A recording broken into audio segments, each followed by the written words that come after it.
हाँ जी सर। हमारे पास आज वाला जो केस है वो है basically if exactly one root of F is equal to 0 line between k1 and k2. You see,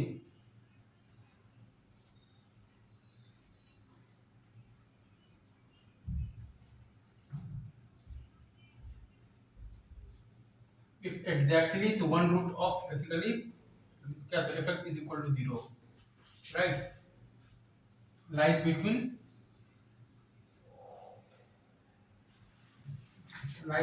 क्या है आपको बता बताओ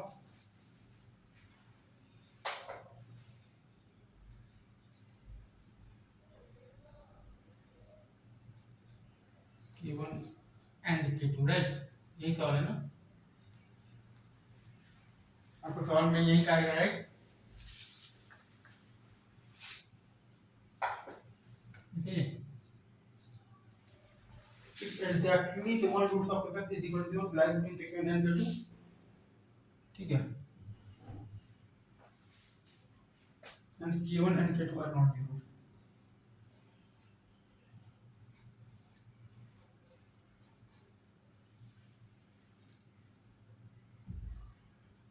Are not the roots, right. इसका आप अगर देखिएगा तो आंसर आपके पास आ जाएगा बेसिकली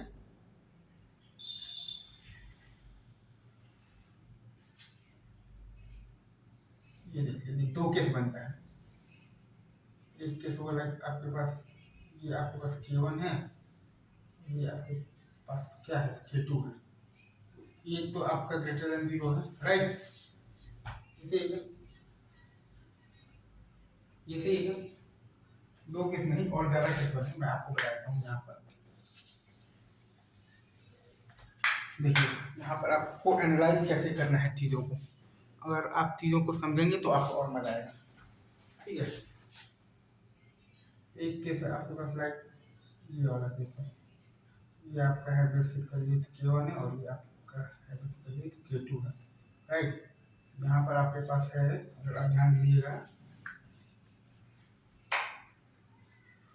ये इफ k1 अगर आप ध्यान देंगे तो आपके पास है यहाँ पर ग्रेटर देन 0 है और 8 times f of the k2 अभी आपका बेसिकली क्या है ये तो ग्रेटर देन 0 है. ठीक है सर. ये सही है. एक केस और है आपके पास ये सही है. ये आपका पॉइंट है मान लीजिए k1 और ये आपका पॉइंट है मान लीजिए आप कौन सा पॉइंट है k2. इफ यहाँ पर आपका जो k1 है वो आपका यहाँ पर आपका if जो k2 है वो आपका तो लेस देन 0 है, राइट. यहाँ पर आपका if k1 is less than 0 है और आपके पास a into f of d तो k2 जो है वो आपका तो क्या है ग्रेटर देन 0, राइट. यहाँ पर आपका a f of d k1 जो है वो आपका ग्रेटर देन 0 है और ये f of d आपके पास जो k2 जो है वो आपका तो लेस देन 0 है.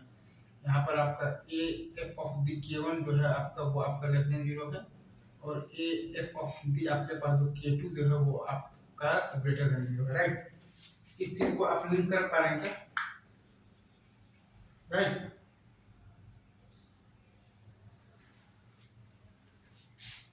ये अगर आप समझ रहे हैं वैसे ही आपके पास ये भी दो के साथ है. एक ये है ये आप मान लीजिए पॉइंट आपके पास k1 ये पॉइंट आप मान लीजिए है आपके पास k2. यहाँ पर क्या है ये f of the k1 आपका जो है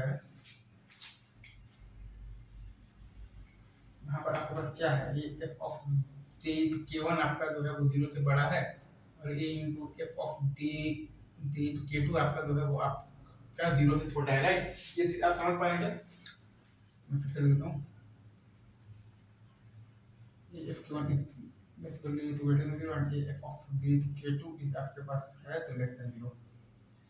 अगर आप ध्यान तो देंगे तो आपके पास एक अगर ये कैसे है k1 ये है आपके पास k2. यहाँ पर आपका क्या है उल्टा है a f of d तो k1 आपका लेस देन 0 है और 8 टाइम्स f of d तो k2 जो है वो आपका बेसिकली तो इज ग्रेटर देन 0 है, राइट. इसे एडिट टू इसे इन दोनों ही रिजल्ट से आप एक चीज, और यहाँ पर आपका ए क्या है पॉजिटिव है, ए आपका क्या है पॉजिटिव है, यहाँ पर क्या है आपके पास, यहाँ पर आपके पास ए निगेटिव है, यहाँ भी आपके पास क्या है, ये आपके पास निगेटिव है। तो इन दोनों ही केसेस में आपके पास अगर आप मल्टीप्लाई करेंगे तो आपके पास आ जाएगा A square into F of the के1 इंटू आ जाएगा आपके पास एफ ऑफ द, आपके पास जो के2 है वो आपके पास लेस देन 0 आएगा। फाइनल आंसर आपको बताएगा ये आएगा आपके पास, राइट। ये आपका आएगा फाइनल आंसर। मैं फिर से लिख देता हूँ,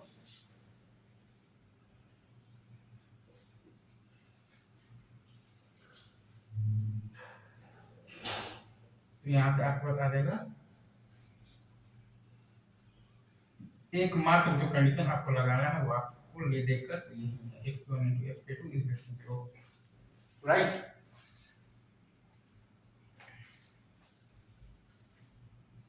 ये f1 is greater than तो कुल मिलाकर आपके पास ये रिजल्ट बन रहा है, समझे।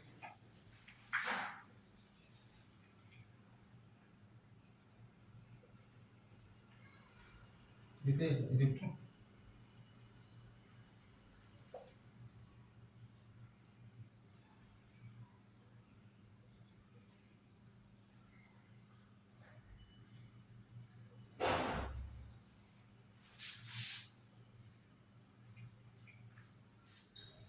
यहाँ पर आपका ए 0 से बड़ा है ना, यहाँ पर तो आपका ए, हाँ ठीक है, यहाँ भी ये आपका 0 से बड़ा ही है, राइट। इसे इसे ट्रू इसे ट्रू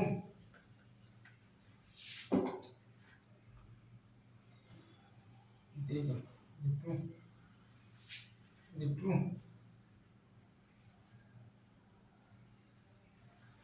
इसे ट्रू।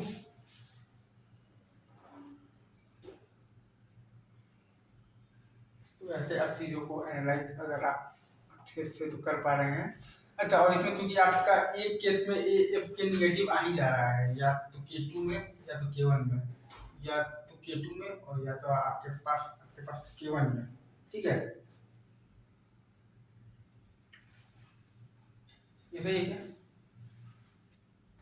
तो क्योंकि एक केस में आपके पास ए एफ के नेगेटिव आ ही जा रहा है, तो इस केस में आपके पास डी पर जो आप जो लगाते हैं ना जो कंडीशन, वो लगाने का कोई जरूरत नहीं है। डी पर तो कंडीशन लगाने का तो कोई जरूरत नहीं है, और माइनस बी बाई टू ए पर भी तो कोई सेंस है नहीं लगाने का, ठीक है। आपके पास खाली ए ऑफ द एफ के पर ही लगाना है, और वो वहां से आपके पास आ रहा है F K one into F K two is less than 0 आ रहा है, बस as simple as that, right. A F K one positive है, A F K two negative है। यहाँ पर आपके पास A F K one negative है, A F K two positive है। अगेन यहाँ पर A F K one positive, A F K two negative. Again यहाँ पर A F K one negative और ए एफ आपके पास है, आपको है के टू पॉजिटिव है। तो यहाँ से ए square to F K one into F K to आपका नेगेटिव है, तो मतलब कि F K one into F K to आपका नेगेटिव है। यहाँ पर आपका ए square into F K one into F K two negative है, तो F K one into F K to आपका नेगेटिव है, ठीक है। सिंपल, क्योंकि एटलीस्ट एक नेगेटिव है यहाँ पर, जैसे कि ए एफ के टू नेगेटिव है, यहाँ पर आपके पास A F K one negative है, यहाँ पर आपके पास A F K two negative है, यहाँ पर आपके पास तो ए एफ के वन नेगेटिव है, तो एक नेगेटिव है, मतलब ठीक कि तो के वन या फिर के टू में से कोई एक आपका दोनों रूट्स के बीच में है, राइट। बीच में है तो अब आपको डी पर लगाने का कोई जरूरत नहीं, माइनस बी बाई टू का तो कोई सेंस है नहीं, और ए एफ के उसी पर लगाकर हमने ये लाया है कि f of the k1 into f of the k2 जो है वो आपका क्या है, is less than 0, right? If exactly तो one root of f is equal to 0 तो lies between k1 and k2 and k1 and k2 are not the roots, तो इसका आपके पास रिजल्ट आता है f k1 into f k2 is less than 0। ठीक है sir, as simple as that। Thank you, love you.